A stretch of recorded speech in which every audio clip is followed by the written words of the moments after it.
Chapter 8, Two Wives. Here is a footnote.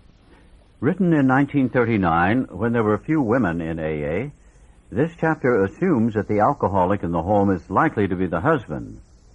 But many of the suggestions given here may be adapted to help the person who lives with a woman alcoholic, whether she is still drinking or is recovering in AA.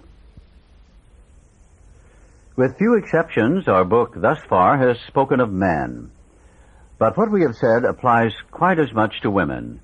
Our activities in behalf of women who drink are on the increase. There is every evidence that women regain their health as readily as men if they try our suggestions. But for every man who drinks, others are involved. The wife who trembles in fear of the next debauch, the mother and father who see their son wasting away. Among us are wives, relatives, and friends whose problem has been solved, as well as some who have not yet found a happy solution. We want the wives of Alcoholics Anonymous to address the wives of men who drink too much. What they say will apply to nearly everyone bound by ties of blood or affection to an alcoholic. As wives of Alcoholics Anonymous, we would like you to feel that we understand as perhaps few can. We want to analyze mistakes we have made. We want to leave you with the feeling that no situation is too difficult and no unhappiness too great to be overcome. We have traveled a rocky road. There's no mistake about that. We have had long rendezvous with hurt pride, frustration, self-pity, misunderstanding, and fear. These are not pleasant companions. We have been driven to maudlin sympathy, to bitter resentment.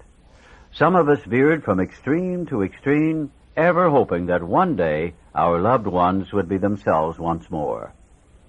Our loyalty and the desire that our husbands hold up their heads and be like other men have begotten all sorts of predicaments. We have been unselfish and self-sacrificing.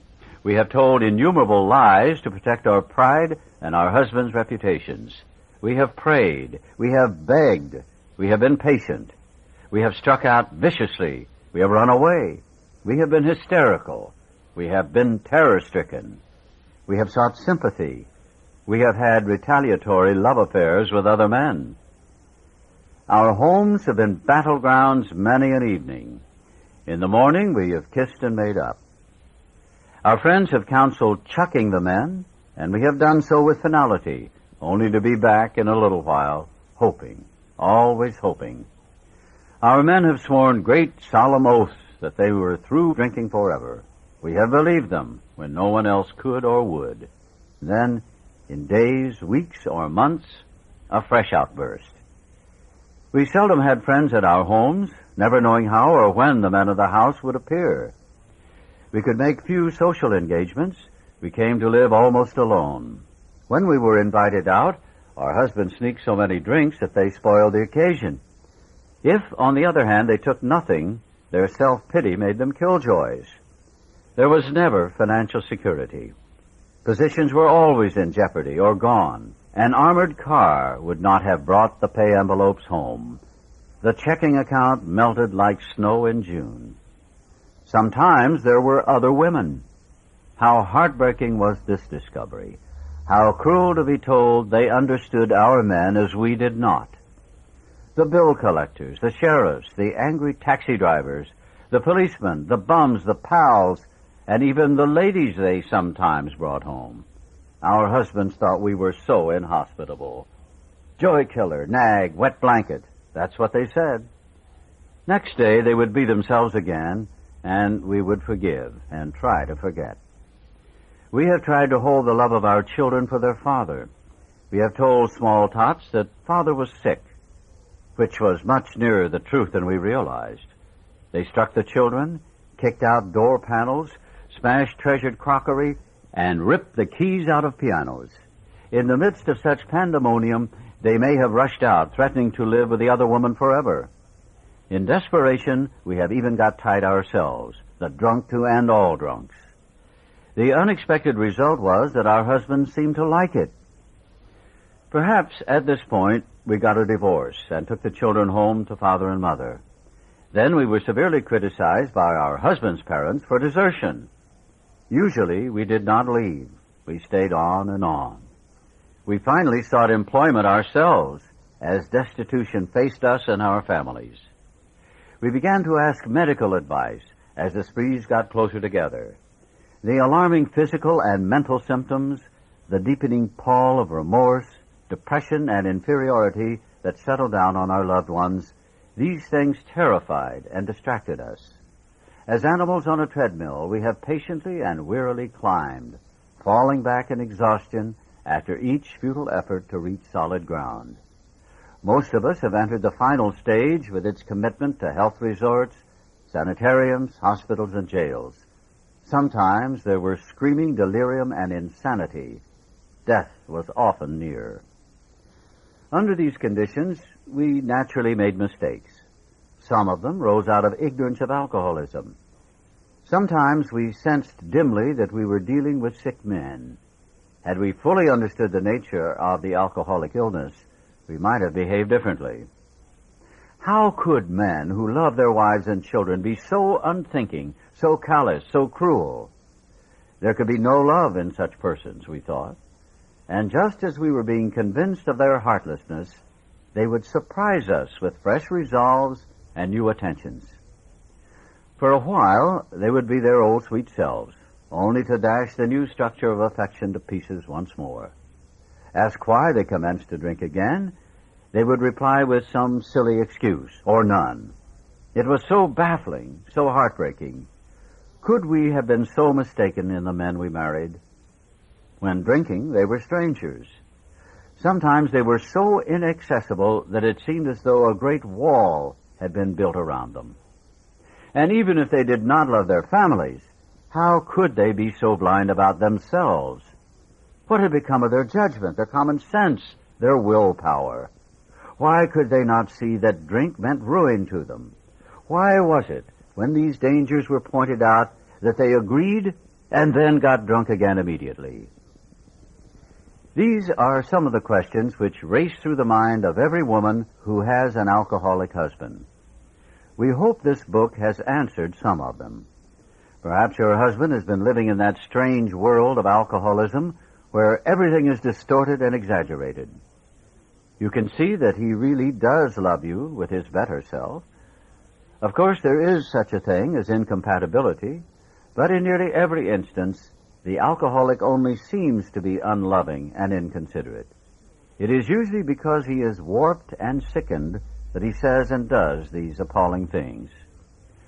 Today, most of our men are better husbands and fathers than ever before. Try not to condemn your alcoholic husband, no matter what he says or does. He's just another very sick, unreasonable person. Treat him, when you can, as though he had pneumonia. When he angers you, remember that he is very ill. There is an important exception to the foregoing. We realize some men are thoroughly bad-intentioned, that no amount of patience will make any difference. An alcoholic of this temperament may be quick to use this chapter as a club over your head. Don't let him get away with it. If you are positive he is one of this type, you may feel you had better leave. Is it right to let him ruin your life and the lives of your children? Especially when he has before him a way to stop his drinking and abuse if he really wants to pay the price. The problem with which you struggle usually falls within one of four categories. 1, your husband may be only a heavy drinker. His drinking may be constant, or it may be heavy only on certain occasions. Perhaps he spends too much money for liquor. It may be slowing him up mentally and physically, but he does not see it.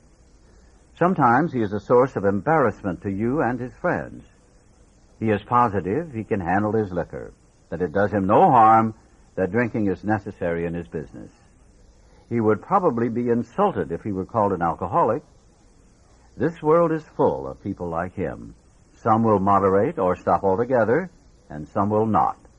Of those who keep on, a good number will become true alcoholics after a while.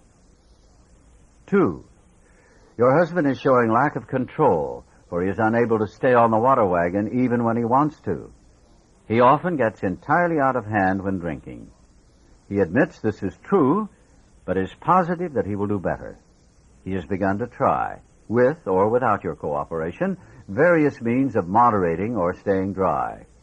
Maybe he's beginning to lose his friends. His business may suffer somewhat. He is worried at times and is becoming aware that he cannot drink like other people.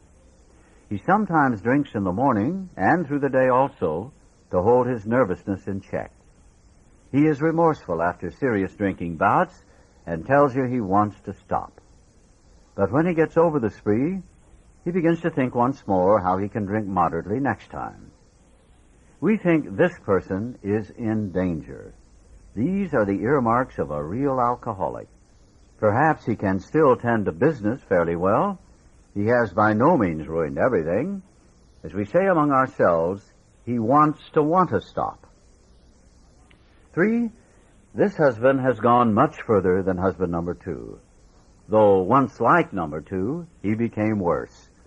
His friends have slipped away, his home is a near wreck, and he cannot hold a position. Maybe the doctor has been called in, and the weary round of sanitariums and hospitals has begun. He admits he cannot drink like other people, but does not see why. He clings to the notion that he will yet find a way to do so. He may have come to the point where he desperately wants to stop, but cannot. His case presents additional questions which we shall try to answer for you. You can be quite hopeful of a situation like this. 4, you may have a husband of whom you completely despair. He has been placed in one institution after another. He is violent or appears definitely insane when drunk. Sometimes he drinks on the way home from the hospital. Perhaps he has had delirium tremens. Doctors may shake their heads and advise you to have him committed. Maybe you have already been obliged to put him away. This picture may not be as dark as it looks. Many of our husbands were just as far gone, yet they got well. Let's now go back to husband number 1. Oddly enough, he is often difficult to deal with. He enjoys drinking. It stirs his imagination. His friends feel closer over a highball. Perhaps you enjoy drinking with him yourself when he doesn't go too far. You have passed happy evenings together, chatting and drinking before your fire. Perhaps you both like parties which would be dull without liquor. We have enjoyed such evenings ourselves. We had a good time. We know all about liquor as a social lubricant. Some, but not all of us, think it has its advantages when reasonably used. The first principle of success is that you should never be angry. Even though your husband becomes unbearable and you have to leave him temporarily, you should, if you can, go without rancor. Patience and good temper are most necessary. Our next thought is that you should never tell him what he must do about his drinking. If he gets the idea that you are a nag or a killjoy, your chance of accomplishing anything useful may be zero. He will use that as an excuse to drink more. He will tell you he is misunderstood. This may lead to lonely evenings for you. He may seek someone else to console him, not always another man. Be determined that your husband's drinking is not going to spoil your relations with your children or your friends. They need your companionship and your help. It is possible to have a full and useful life, though your husband continues to drink. We know women who are unafraid, even happy, under these conditions. Do not set your heart on reforming your husband. You may be unable to do so, no matter how hard you try. We know these suggestions are sometimes difficult to follow, but you will save many a heartbreak if you can succeed in observing them. Your husband may come to appreciate your reasonableness and patience. This may lay the groundwork for a friendly talk about his alcoholic problem. Try to have him bring up the subject himself. Be sure you are not critical during such a discussion. Attempt instead to put yourself in his place. Let him see that you want to be helpful rather than critical. When a discussion does arise, you might suggest he read this book or at least the chapter on alcoholism. Tell him you have been worried, though perhaps needlessly. You think he ought to know the subject better, as everyone should have a clear understanding of the risk he takes if he drinks too much. Show him you have confidence in his power to stop or moderate. Say you do not want to be a wet blanket, that you only want him to take care of his health. Thus you may succeed in interesting him in alcoholism. He probably has several alcoholics among his own acquaintances. You might suggest that you both take an interest in them. Drinkers like to help other drinkers. Your husband may be willing to talk to one of them. If this kind of approach does not catch your husband's interest, it may be best to drop the subject. But after a friendly talk, your husband will usually revive the topic himself. This may take patient waiting, but it will be worth it. Meanwhile, you might try to help the wife of another serious drinker. If you act upon these principles, your husband may stop or moderate. Suppose, however, that your husband fits the description of number 2. The same principles which apply to husband number 1 should be practiced. But after his next binge, ask him if he would really like to get over drinking for good. Do not ask that he do it for you or anyone else. Just would he like to? The chances are he would. Show him your copy of this book and tell him what you have found out about alcoholism. Show him that as alcoholics, the writers of the book understand. Tell him some of the interesting stories you have read. If you think he will be shy of a spiritual remedy, ask him to look at the chapter on alcoholism. Then perhaps he will be interested enough to continue. If he is enthusiastic, your cooperation will mean a great deal. If he is lukewarm or thinks he is not an alcoholic, we suggest you leave him alone. Avoid urging him to follow our program. The seed has been planted in his mind. He knows that thousands of men, much like himself, have recovered. But don't remind him of this after he has been drinking, for he may be angry. Sooner or later, you are likely to find him reading the book once more. Wait until repeated stumbling convinces him he must act, for the more you hurry him, the longer his recovery may be delayed. If you have a number 3 husband, you may be in luck. Being certain he wants to stop, you can go to him with this volume as joyfully as though you had struck oil. He may not share your enthusiasm, but he is practically sure to read the book, and he may go for the program at once. If he does not, you will probably not have long to wait. Again, you should not crowd him. Let him decide for himself. Cheerfully see him through more sprees. Talk about his condition or this book only when he raises the issue. In some cases, it may be better to let someone outside the family present the book. They can urge action without arousing hostility. If your husband is otherwise a normal individual, your chances are good at this stage. You would suppose that men in the 4th classification would be quite hopeless, but that is not so. Many of Alcoholics Anonymous were like that. Everybody had given them up. Defeat seemed certain. Yet often such men had spectacular and powerful recoveries. There are exceptions. Some men have been so impaired by alcohol that they cannot stop. Sometimes there are cases where alcoholism is complicated by other disorders. A good doctor or psychiatrist can tell you whether these complications are serious. In any event, try to have your husband read this book. His reaction may be one of enthusiasm. If he is already committed to an institution, but can convince you and your doctor that he means business, give him a chance to try our method, unless the doctor thinks his mental condition too abnormal or dangerous. We make this recommendation with some confidence. For years we have been working with alcoholics committed to institutions. Since this book was first published, AA has released thousands of alcoholics from asylums and hospitals of every kind. The majority have never returned. The power of God goes deep. You may have the reverse situation on your hands. Perhaps you have a husband who is at large, but who should be committed. Some men cannot or will not get over alcoholism. When they become too dangerous, we think the kind thing is to lock them up. But of course a good doctor should always be consulted. The wives and children of such men suffer horribly, but not more than the men themselves. But sometimes you must start life anew. We know women who have done it. If such women adopt a spiritual way of life, their road will be smoother. If your husband is a drinker, you probably worry over what other people are thinking, and you hate to meet your friends. You draw more and more into yourself, and you think everyone is talking about conditions at your home. You avoid the subject of drinking, even with your own parents. You do not know what to tell the children. When your husband is bad, you become a trembling recluse, wishing the telephone had never been invented. We find that most of this embarrassment is unnecessary. While you need not discuss your husband at length, you can quietly let your friends know the nature of his illness. But you must be on guard not to embarrass or harm your husband. When you have carefully explained to such people that he is a sick person, you will have created a new atmosphere. Barriers which have sprung up between you and your friends will disappear with the growth of sympathetic understanding.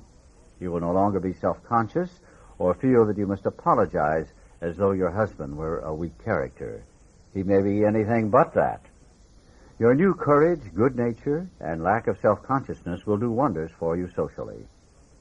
The same principle applies in dealing with the children.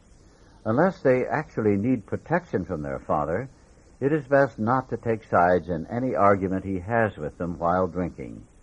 Use your energies to promote a better understanding all around.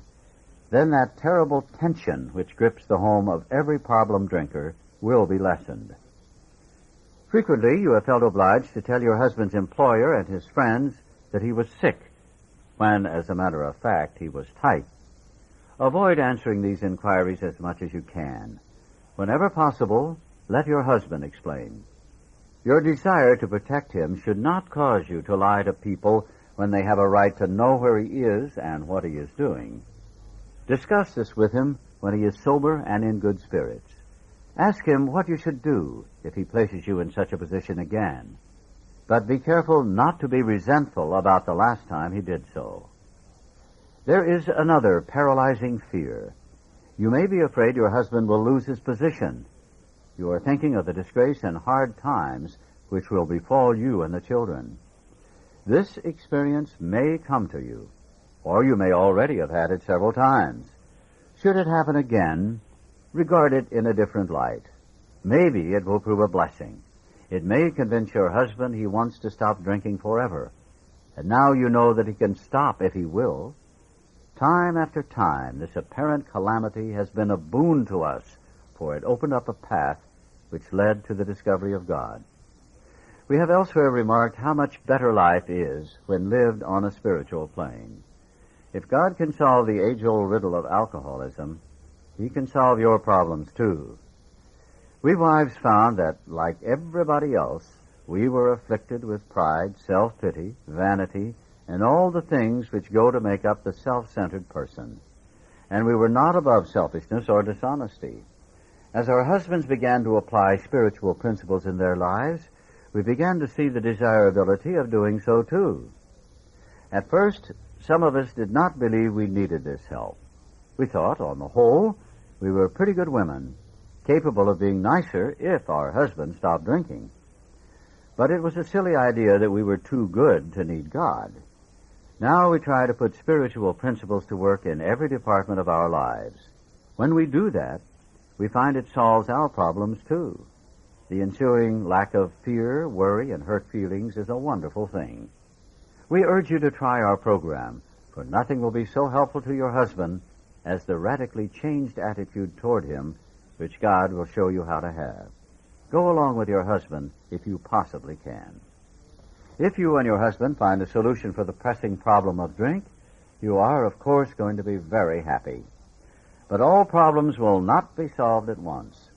Seed has started to sprout in a new soil, but growth has only begun. In spite of your newfound happiness, there will be ups and downs. Many of the old problems will still be with you. This is as it should be. The faith and sincerity of both you and your husband will be put to the test. These workouts should be regarded as part of your education, for thus you will be learning to live. You will make mistakes, but if you are in earnest, they will not drag you down. Instead, you will capitalize them. A better way of life will emerge when they are overcome. Some of the snags you will encounter are irritation, hurt feelings, and resentments. Your husband will sometimes be unreasonable, and you will want to criticize. Starting from a speck on the domestic horizon, great thunderclouds of dispute may gather. These family dissensions are very dangerous, especially to your husband. Often you must carry the burden of avoiding them or keeping them under control. Never forget that resentment is a deadly hazard to an alcoholic. We do not mean that you have to agree with your husband whenever there is an honest difference of opinion. Just be careful not to disagree in a resentful or critical spirit. You and your husband will find that you can dispose of serious problems easier than you can the trivial ones. Next time you and he have a heated discussion, no matter what the subject, it should be the privilege of either to smile and say, "This is getting serious. I'm sorry I got disturbed. Let's talk about it later." If your husband is trying to live on a spiritual basis, he will also be doing everything in his power to avoid disagreement or contention. Your husband knows he owes you more than sobriety. He wants to make good. Yet you must not expect too much. His ways of thinking and doing are the habits of years. Patience, tolerance, understanding, and love are the watchwords. Show him these things in yourself, and they will be reflected back to you from him. Live and let live is the rule. If you both show a willingness to remedy your own defects, there will be little need to criticize each other. We women carry with us a picture of the ideal man, the sort of chap we would like our husbands to be. It is the most natural thing in the world, once his liquor problem is solved, to feel that he will now measure up to that cherished vision. The chances are he will not, for, like yourself, he is just beginning his development. Be patient. Another feeling we are very likely to entertain is one of resentment that love and loyalty could not cure our husbands of alcoholism. We do not like the thought that the contents of a book or the work of another alcoholic has accomplished in a few weeks that for which we struggled for years. At such moments, we forget that alcoholism is an illness over which we could not possibly have had any power. Your husband will be the first to say it was your devotion and care which brought him to the point where he could have a spiritual experience. Without you, he would have gone to pieces long ago. When resentful thoughts come, try to pause and count your blessings. After all, your family is reunited, alcohol is no longer a problem, and you and your husband are working together toward an undreamed-of future. Still, another difficulty is that you may become jealous of the attention he bestows on other people, especially alcoholics. You have been starving for his companionship, yet he spends long hours helping other men and their families. You feel he should now be yours. The fact is that he should work with other people to maintain his own sobriety. Sometimes he will be so interested that he becomes really neglectful. Your house is filled with strangers. You may not like some of them. He gets stirred up about their troubles, but not at all about yours. It will do little good if you point that out and urge more attention for yourself. We find it a real mistake to dampen his enthusiasm for alcoholic work. You should join in his efforts as much as you possibly can. We suggest that you direct some of your thought to the wives of his new alcoholic friends. They need the counsel and love of a woman who has gone through what you have. It is probably true that you and your husband have been living too much alone, for drinking many times isolates the wife of an alcoholic. Therefore, you probably need fresh interests and a great cause to live for as much as your husband. If you cooperate rather than complain, you will find that his excess enthusiasm will tone down. Both of you will awaken to a new sense of responsibility for others. You, as well as your husband, ought to think of what you can put into life instead of how much you can take out. Inevitably, your lives will be fuller for doing so. You will lose the old life to find one much better. Perhaps your husband will make a fair start on the new basis, but just as things are going beautifully, he dismays you by coming home drunk. If you are satisfied he really wants to get over drinking, you need not be alarmed. though it is infinitely better that he have no relapse at all, as has been true with many of our men, it is by no means a bad thing in some cases. Your husband will see at once that he must redouble his spiritual activities if he expects to survive. You need not remind him of his spiritual deficiency. He will know of it. Cheer him up and ask him how you can be still more helpful. The slightest sign of fear or intolerance may lessen your husband's chance of recovery. In a weak moment, he may take your dislike of his high-stepping friends as one of those insanely trivial excuses to drink. We never try to arrange a man's life so as to shield him from temptation. The slightest disposition on your part to guide his appointments or his affairs so he will not be tempted will be noticed. Make him feel absolutely free to come and go as he likes. This is important. If he gets drunk, don't blame yourself. God has either removed your husband's liquor problem or he has not.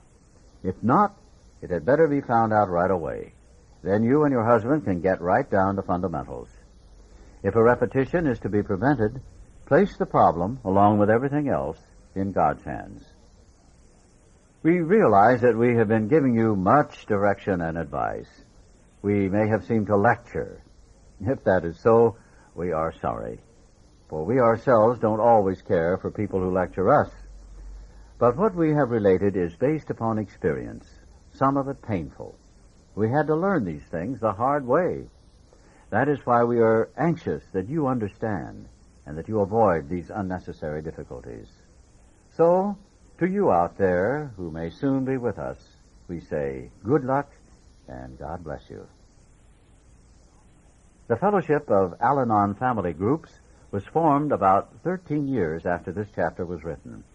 Though it is entirely separate from Alcoholics Anonymous, it uses the general principles of the AA program as a guide for husbands, wives, relatives, friends, and others close to alcoholics.